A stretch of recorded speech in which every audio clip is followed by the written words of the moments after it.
इस वीडियो में बात किया जाएगा एसएससी सीजल का नोटिफिकेशन डिले हो सकता है या नहीं, एंड एमटीएस 24 में कितनी वैकेंसीज देखने को मिल सकती हैं।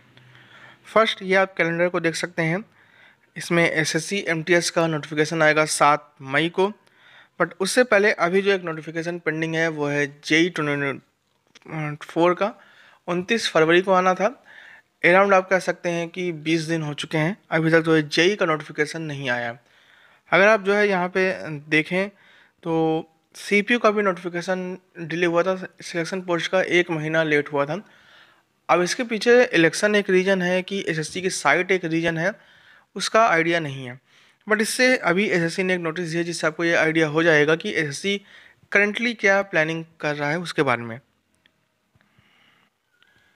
एसएससी एसआर रीजन की तरफ से एक नोटिस देखने को मिला है, एंड इस नोटिस में ये चीज़ बताई गई है कि सभी यूजर डिपार्टमेंट को ये बताया जाता है कि क्योंकि एमटीएस 24 का नोटिफिकेशन 7 मई को आना है, तो जो वैकेंसीज़ हैं वो आप जल्दी जल्दी अर्जेंट बेस पे भेजिए ताकि 7 तारीख को टेंटेटिव वैकेंसी पब्लिश की जा सके।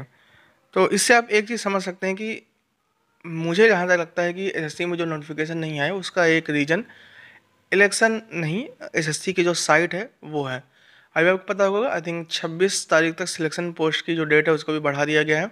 सीपीओ के भी फॉर्म पड़ रहे हैं और आप सभी को पता है कि करंटली जो साइट है उसकी हालत सही है नहीं। हालांकि पहले से काफ़ी बेटर हो गई है, लेकिन स्टिल जो है एसएससी नहीं चाहता होगा कि भाई 3-3 नोटिफिकेशन एक साथ आ जाएं तो साइट जितनी चल रही है उतनी भी चलनी बंद हो जाए। तो मे भी एसएससी ने काम किया हो। बट अभी आप देख सकते हैं कि एसएससी एज ऑफ नाउ 7 मई के अकॉर्डिंग अपनी प्लानिंग कर रहा है एमटीएस 24 के लिए। तो केवल एक पॉसिबिलिटी है, मैं फिर से बता दूँ, जब एग्ज़ाम पोस्टपोन की जहाँ तक बात है उसकी भी मैं बोल देता हूँ, इट्स ओनली अ पॉसिबिलिटी। क्योंकि ठीक है ना, हर चीज़ किसी को कुछ 100% पता नहीं होती है। केवल पिछले ट्रेंड या किस चीज़ की पॉसिबिलिटी ज़्यादा है उसी पे बात की जाती है। अगर आप प्लानिंग की बात करें तो डेफिनेटली जिनका एग्ज़ाम सीपीयू का है वो मई मान के ही चलें, इससे आपको कोई भी प्रॉब्लम नहीं आएगी इन एनी केस अगर पोस्टपोनमेंट नहीं होती तो। अब इसमें अगर बात करूँ यहाँ पे सीजल का 11 जून को आएगा, तब तक जो है मॉडल कोड ऑफ कंडक्ट हट चुका होगा।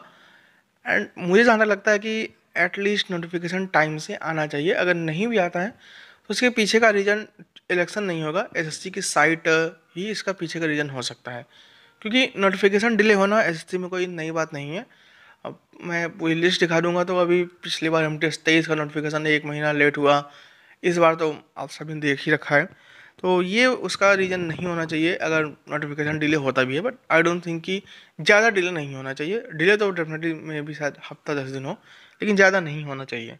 अब बात करें यहाँ पे एमटीएस 24 में कितनी वैकेंसी देखने को मिलेगी, तो वो मैं अभी आपको एक केवल एक रफली आइडिया देता हूँ। CPWD एनआर रीजन में, अगर यानी कि मतलब दिल्ली वाली ये साइड होगी आपकी, इसमें अराउंड 150 कैंडिडेट्स है एमटीएस 22 में जिन्होंने डीवी नहीं कराया था आउट ऑफ 600 तो के अराउंड जो वैकेंसीज थे, तो इसमें 150 कैंडिडेट्स हैं जो कि डीवी कराने तक नहीं गए। इसके पीछे का मेन रीज़न था कि एमटीएस 22 का एग्ज़ाम आधा हो चुका था मई में, तब तक सीजल 22 का रिजल्ट नहीं आया था।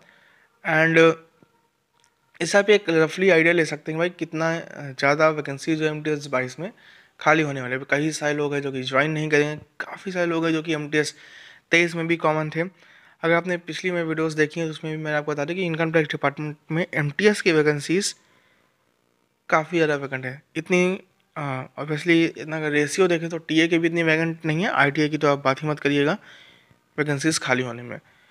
बट एम टी एस काफ़ी ज़्यादा खाली हैं इनकम टैक्स डिपार्टमेंट में। तो मैं फिर से बता दूँ, मुझे नहीं पता कि भाई 10,000 प्लस आएंगी कि नहीं आएंगी, क्योंकि एमटीएस 22 एक एक्सेप्शनल केस था। 22 की सारी वैकेंसीज एक्सेप्शनल केस थी। बट मैं इस लॉजिक पे बात नहीं करूँगा कि पहले vacancy up down up down up down, ऐसे भी मैं बात नहीं कहूँगा। क्योंकि अगर इस लॉजिक को देखें तो एमटीएस 21 में 6,000 थी, फिर बाद जो है 22 में कम होनी चाहिए थी, बट ऐसा कुछ हुआ नहीं। मुझे जहाँ तक लगता है कि एमटीएस 24 में मिनिमम केस की बात कर रहा हूँ, 5,000 प्लस इतनी वैकेंसीज होनी चाहिए। इससे ज़्यादा भी होंगी, बट मुझे जहाँ तक लगता है कि इससे कम नहीं होनी चाहिए। फिर से बता दूँ, केवल एक एक्सपेक्टेड है, सही गलत दोनों यहाँ पे दोनों चीज़ें हो सकती हैं। बट मेरा जहाँ तक मानना है कि अराउंड 500 प्लस तो होनी चाहिए। 10,000 का मुझे आइडिया नहीं है, मे बी हो या मे बी ना हो। बाकी आप क्या सोचते हैं वो बता सकते हैं। Have nice day.